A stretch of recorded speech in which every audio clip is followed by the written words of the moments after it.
গাছের পাতা খেয়ে খেয়ে তিনি কয়েকদিন কাটিয়ে গেল, কয়েকদিন বলতে প্রায় মাসখানেক শুধু গাছের পাতা পানিতে ডুবিয়ে ছিনিয়ে সেটা খাওয়া। এইরকম ছাগলের লাদির মতন লাদা, এইরকম এই যুদ্ধটা না হয়েছে খাদ্যুল চাইশ, মানে ঘাস খাওয়ার যুদ্ধ। সেই বুখারীতে আছে 4-5 জায়গায় ঘাস খাওয়ার যুদ্ধটা। আজকের আলোচনা হবে আল্লাহর ওপরে ভরসা। কয়েকটি কোরআন মাজিদের ঘটনা এবং কয়েকটি সহিহ বুখারীর ঘটনা বলি আজকে সমাপ্ত করব ইনশাআল্লাহ। ওয়া মা তৌফিকি ইল্লা বিল্লাহি আলাইহি তাওয়াক্কালতু ওয়া ইলাইহি উনীব।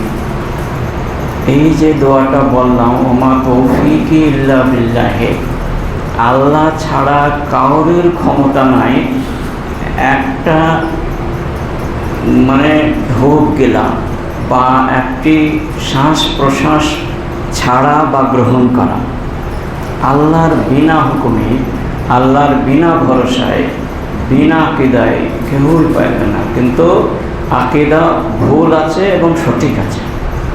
সঠিক আকিদা এবং সঠিক ভরসা একমাত্র মহান আল্লাহ রাব্বুল আলামিনের ওপরেই যাদের আছে এবং আস্থা আছে, তারা প্রকৃতপক্ষে পারলৌকিক জীবনে তাদের সাকসেসফুল হবে এবং জান্নাতে যাবেই যাবে। সেজন্য আল্লাহর ওপরে পুরো ভরসা করতে হবে। একটা যদি জুতা ফিতা ছিঁড়ে যায় তবুও মহানবী বলছেন আল্লাহর ওপরে ভরসা করো, আল্লাহ তবে দোয়া করতে হবে, আল্লাহ তুমি এই জুতোর ফিতেটা আমাকে যেমন করি হোক সাহায্য করো। এতটুকু জিনিসেরও সাহায্য আল্লাহর ওপরে ভরসা করেই চাইতে হবে, তাহলে আল্লাহ তাআলা আমাদের ভরসাকে পূরণ করে দেবে এবং তার আশা পূরণ হয়ে যাবে। নচেত জীবনভর আশা থেকেই যাবে, মৃত্যু পর্যন্ত কাউরই পূরণ হয় না। এই আশাটা আল্লাহ নিজেও করতে পারে না, পূরণ হবেই না। এই হইতে হইতেই তার মৃত্যু হয়ে যাবে। ইন্নামাল মুমিনুন আল্লাযীনা, নিশ্চয়ই মুমিন বান্দাবান্দি, বিশ্বাসী বান্দা এবং বিশ্বাসী বান্দিগণ, আল্লাযীনা ইযা যুকিরাল্লাহ, যখন আল্লাহ রাব্বুল আলামিনের কুরআন মাজিদের আয়াত পড়া হয় সামনে, আর ওয়াইজা যুকিরাল্লাহ ওয়াজালাত কুলুবুহুম, তাদের অন্তর থরথর করে কেঁপে যায়। ওয়াইজা তুলিয়াত আলাইহিম, আর যখন আয়াত কারিমা পড়ে পড়ে ভিন্ন ভিন্ন তার ব্যাখ্যা বিশ্লেষণ করা হয়, আয়াতুহু যাদাতুহুম ঈমানা, তাদের ঈমান, তাদের বিশ্বাস আরও বেড়ে যায়, আল্লাহর ওপরে ভরসাটা আরও দ্বিগুণ হয়ে যায়। ওয়া আলাল্লাহি রাব্বানা ইয়াতাওয়াক্কালুন, আর আল্লাহর ওপরে পুরো ভরসা চলে আসে। ওমাই ইয়াতাওয়াক্কাল আলাল্লাহি, আর আল্লাহর প্রতি যাদের ভরসা একনিষ্ঠ আছে আর কাউরির ওপর ভরসা নেই, ফাহুয়া হাসবু, তার জন্য আল্লাহ যথেষ্ট। আল্লাহ বলছেন আমি যথেষ্ট তার জন্য, আমাকে যে পূর্ণাঙ্গ 16 আনা 100% ভরসা রাখবে, আমি তার জন্য যথেষ্ট, মানে আমি তার জন্য পূর্ণাঙ্গ আশা পূরণ করে দেব। কিন্তু অতটা ভরসা তো আমাদের নেই, অতটা ঈমান আমাদের নেই। সাহাবা কেরামদের একটা ঈমানের কথা সহিহ বুখারীর 2য় খণ্ডে বলছে, কয়েক জায়গাতে হাদিসটা এসেছে যে এত ভরসা হুজুর সাল্লাল্লাহু আলাইহি ওয়াসাল্লাম সারিয়া পাঠিয়েছিলেন। জীবনে মহানবী 17টা যুদ্ধ করেছেন আর 47টা সারিয়া হয়েছে। সারিয়া কাকে বলে? সারিয়া 3 থেকে 400 লোক পর্যন্ত যেতে পারে, এবং সেখানে অঘটন ঘটেছে বা অন্য কোনো খবর খারাপ আসছে, যার জন্য যাচাই বাছাই ছাঁচাই করে ফিরে আসা, অথবা তাদের সঙ্গে যুদ্ধে আক্রান্ত হয়ে জয়লাভ করে চলে আসে, এইরকম সারিয়া বলা হয়। এরকম কথাটা হয়েছে জীবনে 47টা হয়েছে। সেই বুখারীর রায়ে 47টা সারিয়া হয়েছে। তো এই একটা ছোট্ট একটা দাস্তা 300টা লোক পাঠালেন। মহানবী বহুদূর পাঠালেন, একটা আরব থেকে কয়েকশো মাইল দূরে জঙ্গলের রাস্তার দিকে, এবং সেখানে একটা সমুদ্র ছিল, সে সমুদ্রের কাছ পর্যন্ত চলে গেছে। এদের লিডার ছিল আবু উবাইদা বিন জাররাহ রাদিয়াল্লাহু তাআলা আনহু। আবু উবাইদা বিন জাররাহ রাদিয়াল্লাহু তাআলা আনহু তিনি গেলেন। যাওয়ার পর বেশ কিছু, তখন তো উটের ব্যাপার, উটে চড়ে গেছিলেন এবং বেশ কিছু উট সঙ্গে সাথীরা নিয়ে গিয়েছিল। সেইগুলো প্রতিদিন একটা করে জবাই করা হলো। 4-5 দিন জবাই করার পর হযরতে আবু উবাইদা বিন জাররাহ, তিনি লিডার, নেতা, তিনি বললেন এইভাবে যদি প্রতিদিন জবাই করা হয় সব উটগুলোই তো চলে যাবে, বেশি তো উট নাই, 300টা লোক আর হয়তো 20টা উট, এ তো প্রতিদিন একটা করলে যখন বাড়ি যাবো কেমন করে, এই তো শত শত মাইল দূর, অতএব আর ওর জবাই করা হবে না। আল্লাহর উপর ভরসা করো, আল্লাহ যখন আমাদেরকে বাঁচাবেন, যাই কিছু করবেন, সাহায্য করবেন। ওয়ালিয়াতাওয়াক্কাল আলাল্লাহি, আল্লাহর উপর ভরসা করো। ফাহুয়া হাসবুহু, আর আল্লাহ বলেছেন আমি তোমার যথেষ্ট হয়ে যাব। আমার উপরে আস্থা রাখলে আমি তোমাদের জন্য যথেষ্ট সাহায্য করব। যেটা বলেছেন তখন করতে হবে।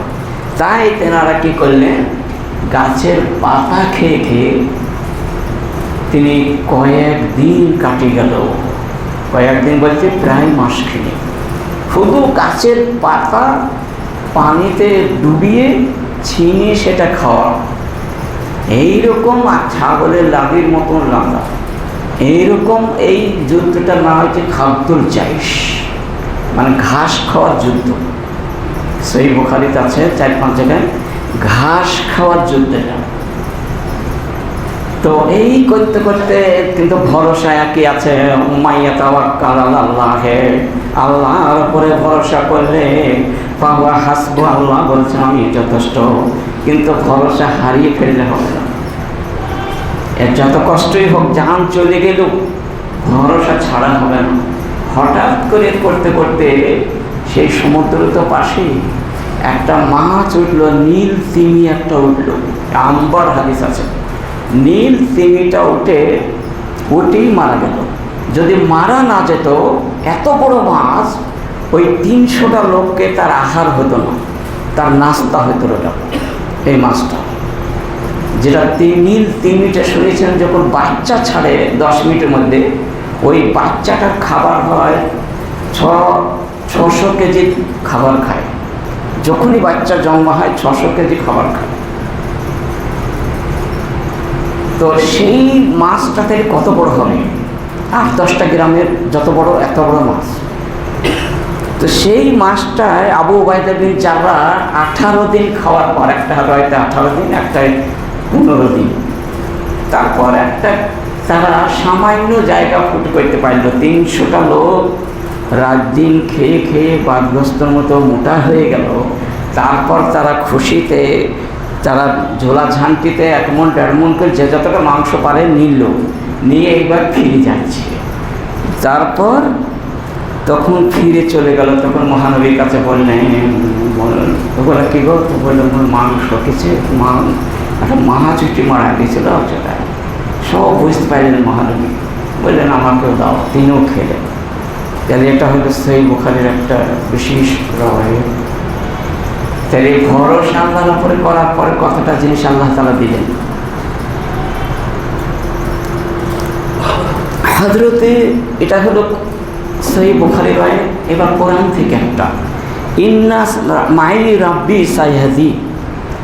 যখন আপনারা এর আগেও বলেছি যে মুসা আলাইহিস সালাম যখন চলে যাচ্ছিলেন, ফেরাউন তাড়াচ্ছিল তার লোকলস্কর, ৭২,০০০ লোকলস্কর। একটা লোককে 12টা লোককে খুন করার লেগে কতটা লোক চলছে? ৭২,০০০ লোক চলছে। আর কোনো রায়তে ৭০,০০০। আর সবাই অস্ত্রসহ, রাইফেল সহ, এবং সবারই কাছে তাগড়াই ঘোড়া আছে। এরকম অবস্থায় ওই লোক কটাকে, যে কটা 12টা লোকই ছিল মুসা আলাইহিস সালাম, আর কয়েকটা হয়তো হইতে পারে 100 রকম, তো এই লোক করে হাতে খালি হাতে যাচ্ছে এটাকে মার্ডার করার জন্য। কেন? ও আল্লাহকে পূজা করে, আমাকে মানে না যার জন্য। আল্লাহ বলেন আমাকে, সেজদা করেন আমাকে, তার জন্য চলছে। যেতে যেতে যেতে পাহাড়ে কুলসুনি একটা সমুদ্রের পাশে গিয়ে সামনে হয়ে গেল। ডাইনে শত্র, বামে শত্রু, পিছনে শত্রু, সামনে সমুদ্র। কি মুসিবত, কি বিপজ্জনক জায়গায় পৌঁছে গেছে, মৃত্যু ছাড়া কোনো উপায় নাই। সে সময় লস্কর মকিবরা বলল,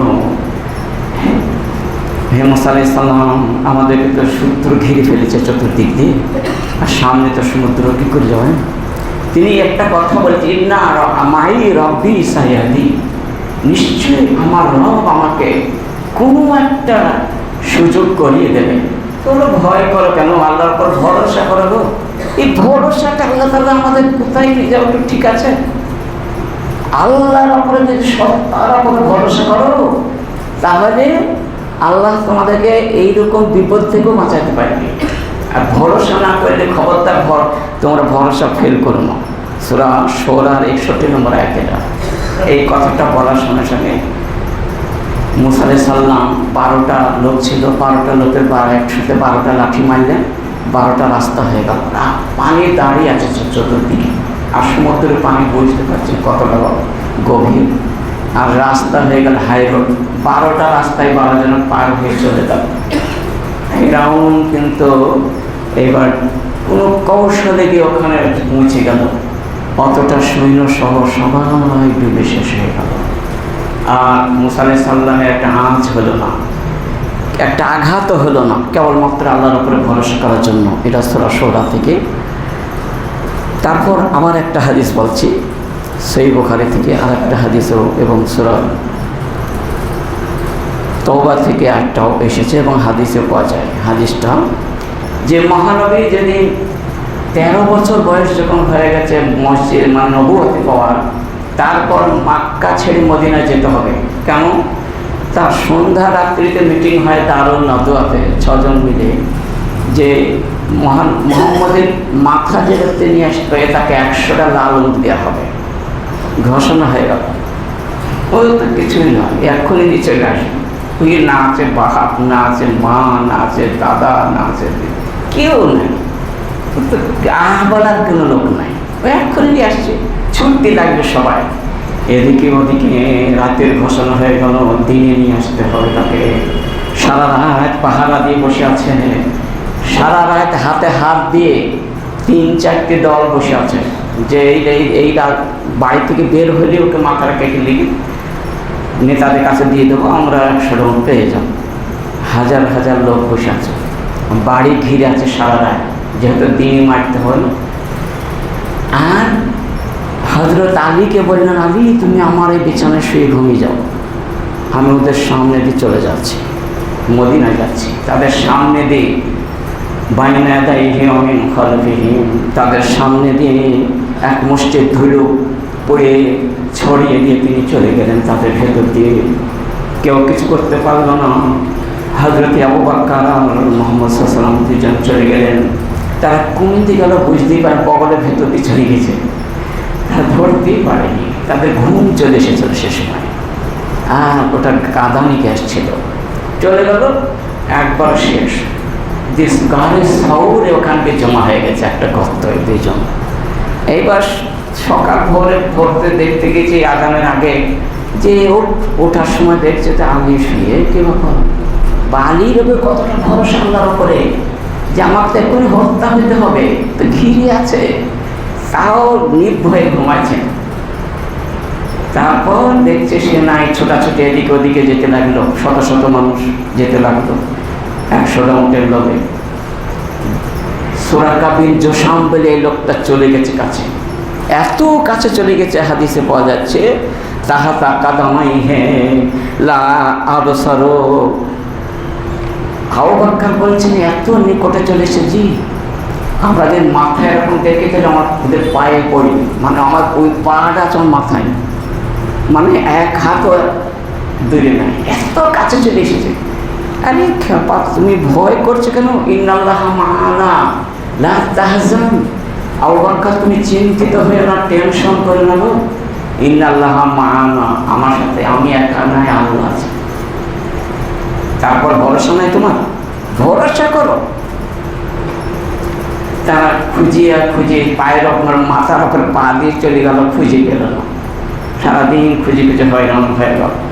তারপর একটা ঘটনা হয়েছে, ঘটনাটাই বলি। তো সূরা কবির যখন একটু কাছে গিয়ে, মানে একদিকে ভূমি তফাতে গিয়ে দেখছে, একটা লোকের মতো মনে হচ্ছে। আবু বকর হয়তো দেখছেন যে লোকের মতো মনে হচ্ছে। তিনি আবার ধাওয়া করলেন যে ওখানেই আছে মায়ের।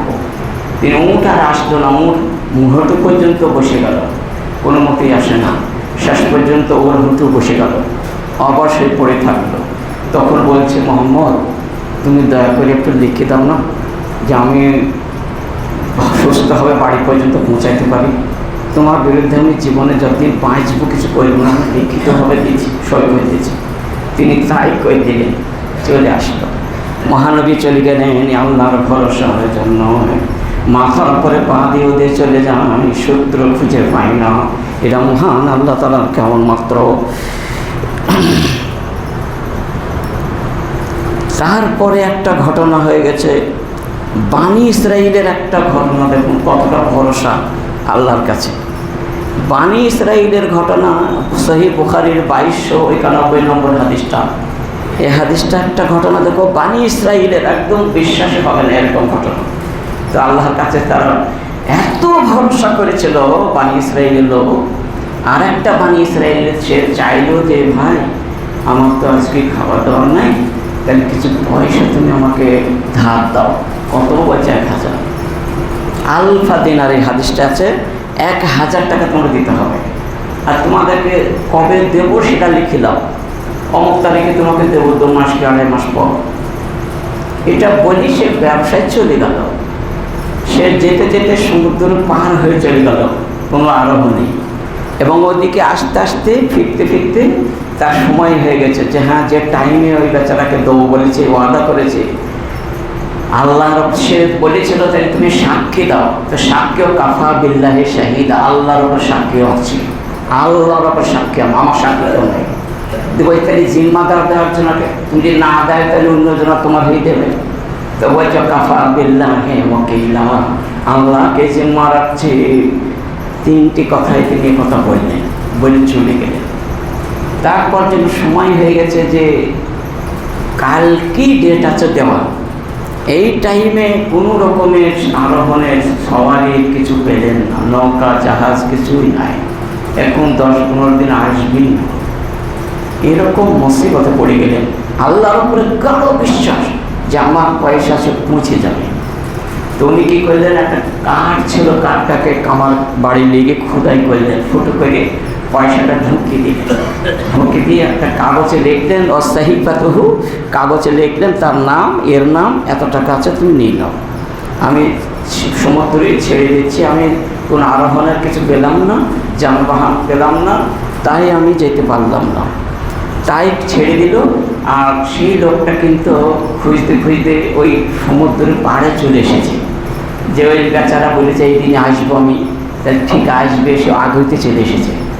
সে এসে দেখছে কিছুই পেল না, তো বেকার, তো লোকটা তো ভালো নয়। যাই হোক, সে একটা দেখে শুকনো একটা কাজ ভিজে আসছে, ওই কাঠটা নিয়ে যায়, বাড়িতে জ্বালানি হবে। বাড়িতে জ্বালানি হবে, ফাটিয়ে দেখছে তো এখানে পয়সা 1000 টাকা, এবং লেখা আছে যে আমি কোনো কিছু না পাওয়ায় এটা পাঠিয়ে দিলাম। তাই এই আল্লাহর উপরে কতটা অগাধ ভরসা। সমুদ্র, আটলান্টিক মহাসাগর সাংঘাতিক সমুদ্র, সে সমুদ্রে মানুষ যেতে পারে না, ওর জাহাজ যেতে পারে না, এখনই বসে যাওয়া গেলে এমন একটা জায়গা দিয়ে সেই প্রশান্ত মহাসাগর দিয়ে কম করে 5 মিনিটের মধ্যে তার কাছে পৌঁছে গেল। এরা কেবলমাত্র আল্লাহর উপরে ভরসা করার জন্যই এই কাজটা হয়েছে। তাই বানি ইসরাইল কতটা ভরসাশীল কাজের জন্য দেখুন এমন কাজ আমরা হয়েছে। তো আমরা বাড়ি থেকে যে বের হই, আমরা ভরসা করে বের হব কার? আল্লাহর ভরসা। যেখানেই যাই না কেন, সামান্য 2-1 ঘন্টার জন্য যদি যাই, তবু বাড়ি থেকে বের হওয়ার দোয়াটা বলতে হবে, আল বিসমিল্লাহি তাওয়াক্কালতু আলাল্লাহ লা হাওলা ওয়ালা কুওয়াতা ইল্লা বিল্লাহ। কেন?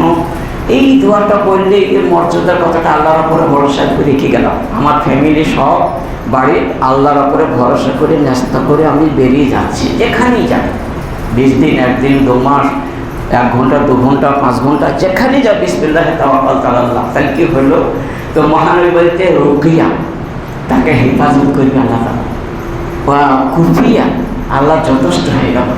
মহানবী বলছেন আল্লাহ তার জন্য যথেষ্ট হয়ে যাবে, তাকে সাহায্য করবে আল্লাহ তাআলা, ওকেও করবে, বাড়ির আল্লাহকেও করবে। সেজন্য এই সাহায্য করার জন্য আবু দাউদে 4431 নম্বর হাদিস, অবশ্যই এটা বলবেন। সহিহুল জামেতে 499 নম্বর হাদিস। আর যখন বাড়িতে প্রবেশ করবেন, আল্লাহুম্মা ইন্নী আসআলুকা খাইরাল মাওলাজে খাইরাল মাখরাজে বিসমিল্লাহি ওয়ালাজনা বিসমিল্লাহি খারাজনা ওয়া আলাল্লাহি রাব্বানা তাওয়াক্কালনা। এরা বাড়ি ঢোকার দোয়া। প্রথমে বিসমিল্লাহ, তারপরে আল্লাহুম্মা ইন্নী আসআলুকা খাইরাল মাওলাজে, আল্লাহ তোমার বাড়িতে প্রবেশকালে কল্যাণ যেমন দেখেছি, খাইরাল মখরাজে ওই রকম বের হওয়ার সময় তো যেমন কল্যাণ দেখেছিলাম, প্রবেশকালেও ওই রকম কল্যাণ যেন দেখতে পারে। বিসমিল্লাহি ওয়ালাজনা, তোমার নামে আশা ভরসা করি বাড়ি থেকে বের হলাম, ওয়া বিসমিল্লাহি তাওয়াক্কালনা ওয়া আলাল্লাহি রাব্বানা তাওয়াক্কালনা, এই বলে যেতে হয়। তাহলে পুরো সময়টা আল্লাহর দায়িত্ব চলে গেল, আপনার দায়িত্ব নয়, নিজের দায়িত্ব নয়। অ্যাক্সিডেন্ট হলে কার দায়িত্ব? আল্লাহর দায়িত্ব। আল্লাহ কী করবে? ফেরেশতা দিয়ে আল্লাহর সাহায্য করবে। আর যদি না বলেন নিজের দায়িত্ব, আল্লাহর কোনো দায়িত্ব নয়। আপনি দেখলেন আল্লাহর সাহায্যই হবে না। একটা মোটরসাইকেল, বাইসাইকেল, ভ্যান, রিক্সা, গাড়ি বাড়ি যাই কিছু হোক, মানুষ তাই হাঁটে না, তবে অচল হয়ে গেছে মানুষ না হেঁটে, একটু সামান্য গেলেও হাঁটতে হয়। তো সেই দোয়াগুলো অপরিহার্য করা বলা, পয়লা বিসমিল্লাহ, তারপর ওঠার সময় 3 বার আল্লাহু আকবার, তারপর সিটে বসার সময় 3 বার আলহামদুলিল্লাহ, তারপর স্টার্ট দেওয়ার সময়তে সুবহানাল্লাযী সাখখারানা হাযা ওয়া মা কুন্না লাহু মুকরিনিন ওয়া ইন্না ইলা রাব্বিনা লামুনকালিবুন। চলল গাড়ি, উঁচু জায়গা আসলে আল্লাহু আকবার, নিচু জায়গায় গেলে সুবহানাল্লাহ, আর ভয়ঙ্কর জায়গায় গেলে ব্রিজ পার হলে লা হাওলা ওয়া লা কুওয়াতা ইল্লা বিল্লাহ। দেখুন আবার যখন গাড়ি থেকে অবতরণ করলেন তখন আউযু বিকালিমাতিল্লাহি তাম্মাতি মিন শাররি মা খালাক। আর এমন একটা ভয়ঙ্কর জায়গায় গেছেন যেখানে জীবনে কোনোদিন যাননি, তাহলে বলতে হবে আল্লাহুম্মা আরযুকনি সালাহা, আল্লাহ তুমি প্রিয় শান্তি জায়গায় আমাদেরকে পৌঁছে দাও। এই দোয়াগুলো যদি কথাই দেওয়া হইল, সুন্দর করে বলা হয়, সব আল্লাহ দায়িত্ব নিল। তার কি হবে? তার দায়িত্বটা মরে গেলে শেষ হতে যাব না, আল্লাহর দায়িত্ব চলে গেছে। তো আমার দায়িত্ব তো নয়, নিজের দায়িত্ব তো আমি যাচ্ছি, আমি তো মহান আল্লাহর ওপরে আস্থা রেখে তার ভরসা করে আমি যাচ্ছি আসছি। যাতায়াত যা কিছুই হয় সব মহান আল্লাহ তাআলার উদ্দেশ্যেই হয়। সহিহ বুখারীর 6120 নম্বর হাদিস, সহিহ বুখারীর 2772 নম্বর হাদিস। এই যে দোয়াগুলো বললাম এইগুলার প্রমাণ। তাহলে এই যে কিছুই নয়, 2 দিনকার খেয়ে লেগো নাকে মুখস্থ করলে কিছুই নয়, কিন্তু মানুষ করে না। তাই যাই হোক, আর 2টো ঘটনা আছে, একটা বললে সময় পার হয়ে যাবে, একটাই বলি। 2টো কোরআনের, আর কোরআনের 2টো ঘটনা। একটা ঘটনা বলি, ইজা আওয়াল ফিদিয়াতু ইলাল কাহাফে ক্বালু রাব্বানা আতিনা মিন লাদুনকা রাহমাতাও ওয়া হাইয়্যি লানা মিন আমরিনা রাশাদা। রোম দেশে তথা রোম দেশটা এখন কয়েকটা দেশে বিভাগ হয়ে গেছে, 8-10টা দেশ হয়ে গেছে। সিরিয়া হয়েছে, লেবানন হয়েছে, তুরস্ক হয়ে গেছে, তারপর মিশর হয়ে গেছে, মেলা দেশ হয়ে গেছে। এগুলো একটাই দেশ ছিল, বিরাট দেশ, এখন সব টুকরো টুকরো হয়ে গেছে। তো রোম দেশের একটা শহরের নাম হয়েছে রাকি, বিরাট শহর। ওই শহরটায় একটা জালেম বাদশাহ বাস করত। ওই বাদশার নাম হচ্ছে দাকিয়ানুস। খুবই নিজেকে এত অহংকার করত, এত নিজেকে আল্লাহ বলেছিল, এবং বলতো যে আমাকে সিজদা করো। কেউ যদি সিজদা না করত সঙ্গে সঙ্গে দ্বিখণ্ড করে দেওয়া হতো। এত জালেম বাদশাহ। দেখুন দেখেন, তাহলে এর আগেও এরকম জালেম বাদশা হয়ে গেছে। মহানবীর বহুদিন আগে, 350-400 বছর আগের কথা। জালে কোরআনে আয়াতটা এসেছে, সূরা কাহাফ বলে একটা সূরা আছে, মানে গুহাবাসীদের ঘটনা, সেটা বলতে চাচ্ছি যে এটা প্রায় কয়েকটা রুকু আছে এই সম্বন্ধে। তো সেই জালেম বাদশার কাছে 6 অথবা 7টা লোক কি করলো, কোনো রয়েতে 100টা লোক আছে, তবে বেশিরভাগ রয়েতগুলাই কুরতুবিতে যেটা দেওয়া হয়েছে, তফসিরে মারিফুল কোরআনে যেটা আছে, সেটা 6টা মানুষ আর একটা কুকুর, এই 7টা। কোনোটায় 8টা মানুষ একটা কুকুর, 5টা মানুষ একটা কুকুর, 4টে মানুষ একটা কুকুর, সবগুলো করে নেয়। তো আল্লাহ ভালো জানে। তো যাই হোক, ওই জালেম বাদশা ও তাকে কি করতো, খুবই মোটা তাজা মানুষ ছিল, কয়েকশো কুইন্টাল মন বা কয়েক কুইন্টাল ওজন ছিল সে, 10-12 কুইন্টাল। তো নিজের পায়খানা নিজে সাফ করতে পারতো না, এই 6টা লোককে যে সাফ করাইতো। এই 6টা লোক কিন্তু ভাই ভাই ছেলেরা, আর এরা তৌহিদের ওপর বিশ্বাস করতো, মনে মনে কিন্তু ওকে আল্লাহ বলতো না, আর সিজদাও করেনি কোনো সময়। সেই জন্য ওদেরকে নোংরা কাজ করে নিত, যেদিন তো সিজদা করবি তখন ভালো পজিশনে চাকরি দেবো। ইজাওয়াল ফিতিয়াত, এই নওজওয়ান ছেলেরা সবাই প্রায় 22-23 বছর বয়সের মানুষ ছিল কাছাকাছি। ইজাওয়াল ফিতিয়াতে লাল কাহাফে, ওরা যখন অতিষ্ঠ হয়ে গেল, এরা একটা খেলা জানতো, এই তফসিলে দিয়েছে, একটা ড্যাঙ্গুলি খেলা করতো, বাদশাহ ওদেরকে দেখতো আর খুব খুশি হতো। এই করতে করতে বাদশাহ ওদেরকে 6 জনকে 6টা ঘোড়া দিয়েছিল। এই ঘোড়াটা নিয়ে ওরা ছুটলো, এতে ভালোই হইল, পালানোর বাঘ হইল, নাহলে এদের কাছ থেকে পালানো খুব মুশকিল, ইমানকে বাঁচানো খুব মুশকিল। ওরা চলেই গেছিল বহুদূর, এই বহু সৈন্য, হাজার হাজার সৈন্য ওদেরকে ধরার লেগে গেল, খুঁজে আর পায়নি। ইজালা কাহাফে গুহাবাসীর কাছে যখন পৌঁছে গেল, কাঁদো, তারা তখন বলল, রাব্বানা আতিনা মিন লাদুনকা রাহমাতাও ওয়া হাইয়্যি লানা মিন আমরিনা রাশাদা। হে আল্লাহ রাব্বুল আলামিন, তুমি আমাদেরকে সঠিক রাস্তা দেখাও, আর তোমাকে ছাড়া আমরা কাউকে মানি না, তোমারই পূজা করব, ওকে আমি সিজদা করব না, জীবন যদি করার দিয়ে দ্বিখণ্ড করে দেয় তবুও সিজদা করব না। মিন মুজদালিফা রাহমাতাও ওয়া হাইয়্যি লানা, আমাদের উপরে একটু রহম করো এবং আমাদের উপরে দয়াবান হয়ে যাও। ওয়ানা, কোথায় কী করব তুমি আশ্রয় দান করো আমাদেরকে, মিন আমরিনা রাশাদা, এবং ভালো রাস্তা খুঁজে দাও। তারা সেই গর্তই ঢুকে পেয়ে গেল সামনে, ওই গর্তই ঢুকে পড়ল সাজাও, আর কুকুরটা পা দুটো বিছিয়ে গর্তর সামনে সেও ঘুমিয়ে গেল।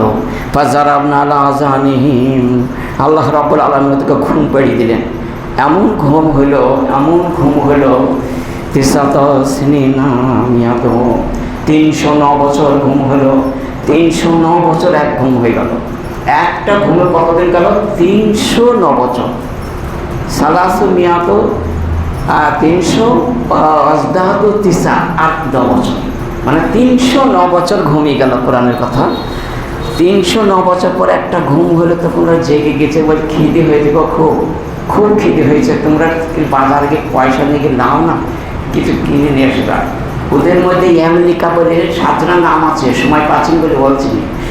আমেরিকা বলে ওই লোকটাকে বলল, ভাই তুমি যাও, তুমি গিয়ে একটু খাবার কিনে এসে দোকানে গেল, গিয়ে দেখছি তো খাবার, পয়সা তো দেখাতে দাগ দিয়ে আমসের পয়সা, সে তো 300-400 বছর আগেকার পয়সা। কি বাবা, এতদিনকার পয়সা বাচ্চা তো নয়, এখন তো এই পয়সা অচল, কোথায় পেলে পয়সা? বলছে আমরা বলতে চাইছি না, কিন্তু কিছু উপায় নাই, আমরা একটা জায়গায় এসে গেছি, আপনি দেন না পয়সাটা, লেন দিয়ে কিছু খাবার দেন, বাস, আর কিছু বলতে হবে না। শুনল না যে বাদশাহ খবর দিল, যাই হোক সে গিয়ে আবার বাদশাহ সৈন্য সামন্ত সেখানে গেল, গিয়ে আল্লাহ আবার জারাবনা আলা আযানিহিম, আবার ঘুম পাড়িয়ে দিলেন।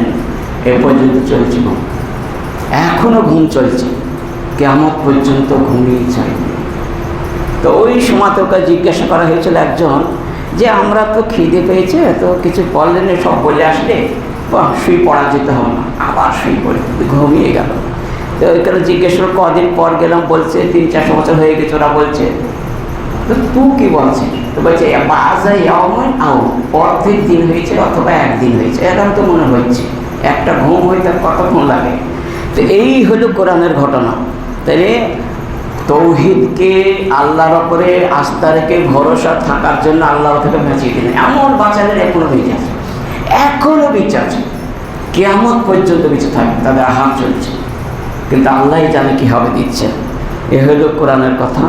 তো অবশ্যই অবশ্যই এইসব ঘটনাগুলো আমার কোরআনেও বেশ কিছু জায়গায় এসে গেছে, আর অনেক ঘটনা আছে যেটা অমর ঘটনা। এগুলা দেখে আমাদের অভিজ্ঞ লাভ করতে হবে। যত কষ্টই হোক আর যত মুসিবতই পড়ি না কেন, যত বিপদ আপদ হোক না কেন, আল্লাহর উপরে ভরসা করলে আল্লাহ তাকে উদ্ধার করবে।